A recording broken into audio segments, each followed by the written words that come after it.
you want some of this French fries? Whenever I travel to someone's home, I love to cook for them. My wife and I have seen so much of the US by staying in friends' homes and cooking dishes for our hosts. Oh, how many should we get? 2 each? Yeah. Can we get 8 of those, please? Yeah, thank you. This time, I'm in Arizona, cooking for my friend and co-host of Fork You, Terry Simpson, in his kitchen. You're going to help me. Terry's going to do some work. Because I hear you have good knife skills. Well, yeah, I do. Do you need your heart? Because I can pick it up. Enough. So now we need to start cooking. Do some work. You need to get a knife formed. All right. Chicken korma is again a Persian dish, and originally it was brought in. It was supposed to be a really rich dish, and it's done with almonds and cream and spices. And it was a dish that only the royals ate, and traditionally they would even serve it with gold leaf across the top. So a very rich dish. Now, so here's the thing that I know we don't agree on much. No. But here's something we do agree on. You're wrong sometimes. Yeah. No, occasionally. It's been known, but not very often. Here's something we absolutely agree on.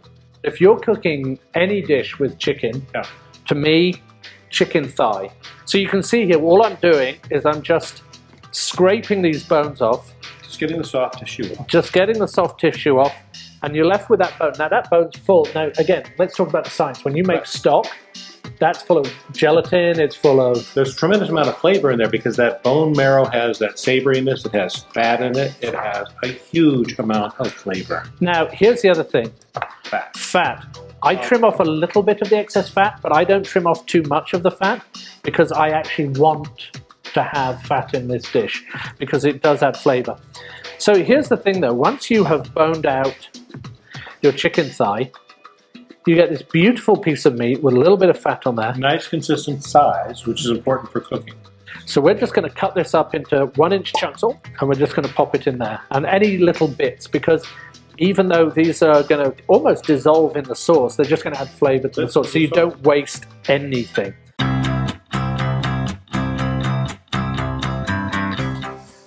So now I'm going to show how to make the sauce which goes with the chicken korma. And it's a beautiful, rich, creamy sauce that has lots of almonds and spices. It's really delicious. It's very mild. Actually, this is a perfect dish to introduce to somebody who's never tried Indian food before and is worried about it being a little over spicy and hot. This is rich, tiny bit sweet, really delicious. So, what we've got here, and the basis of it, of all kormas, is going to be nuts. And I've got this wonderful nut flour here. I'm going to add a little bit more. So this is 2 cups of beautiful, really good almond flour here. You'll often sometimes also see almond meal. Almond meal will be a little bit more grainy, and that doesn't give as smooth a sauce, but it's actually still really delicious. So we've got 2 cups of almond flour. So now to the almond flour, I'm going to add 2 cups of heavy cream.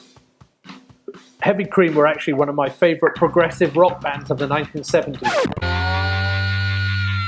We're actually going to blend this on a very low pulse, so we don't need to over worry about stirring it up.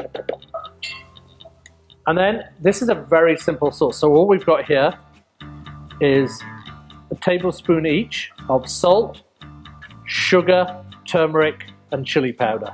Very, very, very simple. I'm just going to stir that around, add this in, and again, don't worry about mixing it up too much now because we're going to blend it very gently. So just get that incorporated, and now we're going to add some boiling water. So once we give this just a gentle mix to incorporate that spices, we're going to add the secret ingredient, which is just approximately a couple of cups of boiling water, and it must be boiling. That's very important.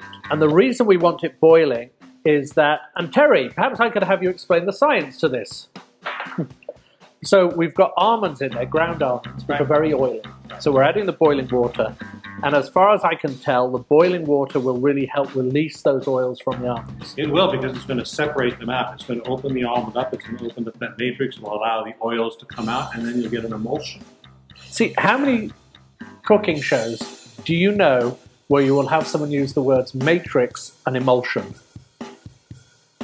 See, that's why he's here. He's certainly not here for his looks. I am. I'm here for the looks. No, trust me, you're really not. So we're just going to let this sit for a while. And what's going to happen is all those oils are going to come out of those almonds. But before we do that, out of the matrix to form what I believe he called an emulsion without any embarrassment at all. So we're just going to go over to the blender and we're going to give this a quick whiz up. Just going to pulse this up a couple of times. That's all you need to do. You don't need to blend this. You're just going to pulse it up to make sure everything's incorporated. And we're just going to let that sit there for about 10 or 15 minutes. And all of those oils are going to come out of those almonds. And that's what's going to thicken this amazing sauce. And trust me, when you try it, it is incredible. So we're just going to let that sit there, and then we're going to get on with something else while we're waiting. Just going to make up a little ginger puree. So we're going to do the same. We're going to do some ginger, and then we're going to do a little paste of garlic, and then we're going to do a little paste of these rather nice green chilies. And those are going to be the building blocks of our Indian food tonight. So basically, if you take out all the seeds and all of this white inside of that chili, you're going to lose a lot of that fieriness, but you're still going to get that beautiful kind of savoury flavour, which is what we're looking for.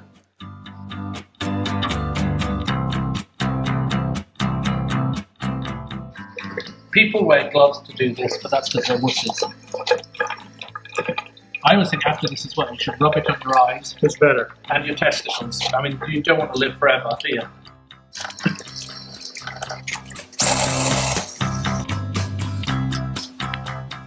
We've got pureed garlic, minced ginger, and here we've got pureed Bobby flake, green chilies, and onions. So this is what I call like the basic building blocks. Right. You notice half the onions are done perfectly. Yeah, the other half you did.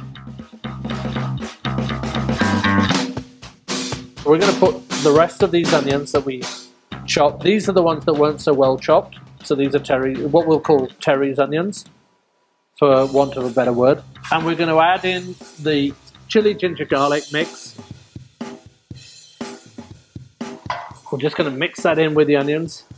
And the key is you've got to cook it through. You've got to build each layer of flavor properly. It's just perfect. Use your nose, smell the onions, the chili, the ginger, the garlic. This now, it's not raw, it's perfectly cooked, it's ready to be blended. So I'm just going to go and get the blender. We're going to blend up this fantastic onion, chili, ginger, garlic paste. And then we add this paste that I just made from the onions and chili and ginger and garlic. Oh, smells so good. Oh my God. This texture is exactly what we're looking for in the dish, because this will just break down into the sauce, and it's just going to give these building blocks, this bottom layer of this incredible flavor into the sauce. So good. Oh my gosh. We're going to add our masala. So that was the turmeric and the cumin and the coriander and the salt, the pepper, the chili powder. We're going to add that in. Look at that. And we're going to turn the heat quite low, because we want these spices to cook through, but we don't want them to burn. We're going to add these chicken thighs that we cut up earlier, and we're going to mix this in to the spices. We're going to pop a lid on this just for about 15 or 20 minutes, and then we're going to add that incredible creamy almond sauce.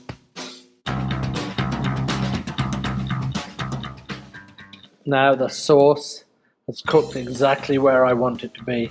So it's still a gravy, as they love to say in India, but it's thickened with the almonds and the cream and the spices. And just look at that sauce coating the chicken.